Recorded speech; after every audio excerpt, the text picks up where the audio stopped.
Advanced transcription number 20, speed 100 words per minute. Start. I am thankful to you, sir, for giving me a chance to speak in this debate. I am glad today the Prime Minister opened his speech with a reference to our relations with Pakistan. I would like to draw the attention of the House to what has been happening in the border area. I cannot attach much importance, nor do I expect any good result from the proposed conference between the two prime ministers. In the last 11 years, we have had a number of such meetings and conferences.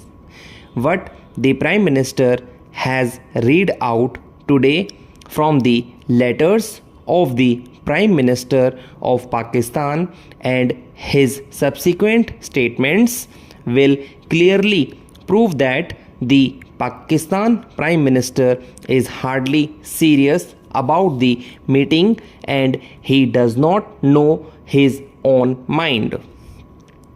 But the fact remains that the position in the border of Tripura and Assam and also in some areas of West Bengal adjoining the Pakistan border should receive the attention of this House and government.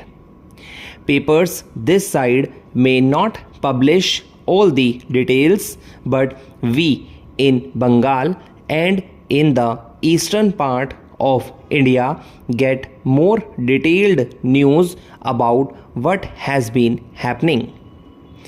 I can make some allowance for possible exaggeration in some reports in newspapers, but in spite of everything, there is no denying the fact that large numbers of people have been leaving their hearts and homes from those villages and are now more or less homeless refugees in a most deplorable condition.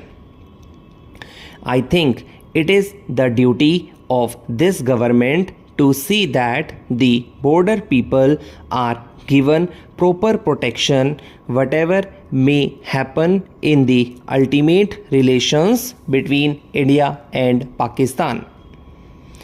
As I have stated, I do not attach much importance to the conference the two prime ministers will have, nor do I expect much result to come out of that.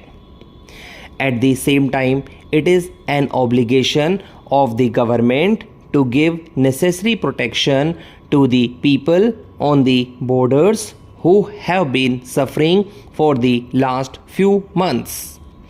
It is a sort of Cold War going on, and if the government have not been suffering so much, the people on the border areas have been suffering terribly, and I expect the Prime Minister to give due attention to this matter and see that the people on our side who are our citizens should not be made to suffer because of same desperate actions of Pakistan due to some political or other motives.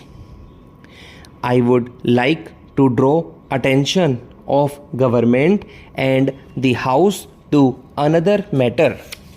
After the integration of Cooch Behar, there has been a number of small pockets. They have been called enclaves, some of which are surrounded by Indian territory but belong to Pakistan, and some surrounded by Pakistan territory but belong to India. Something has to be done about these pockets. It is nearly 7-8 years that they have been lying in this position. There has been no administration in those pockets, and the people there are living in a very alarming condition.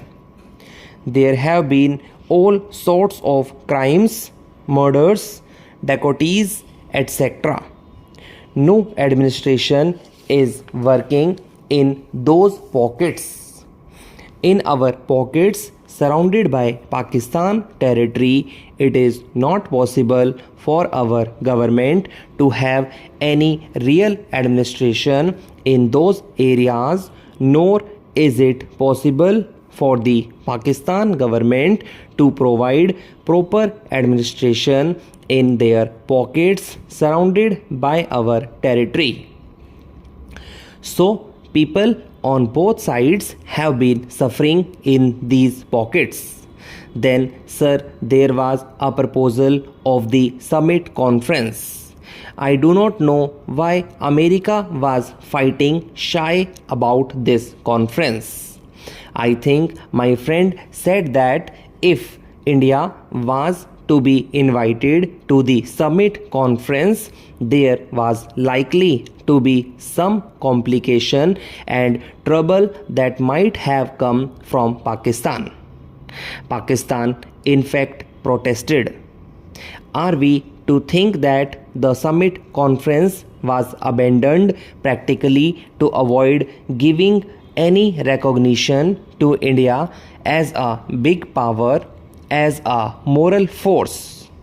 We cannot claim to be a big power from the military point of view. We have no military strength, no financial backing, no industrial setup of a big military power. But we have got a moral prestige, and that prestige was recognized at least in some quarters.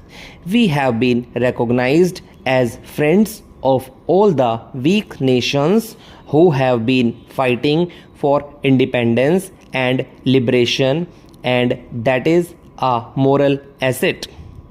Lastly, I should say that our foreign policy has been more or less a success.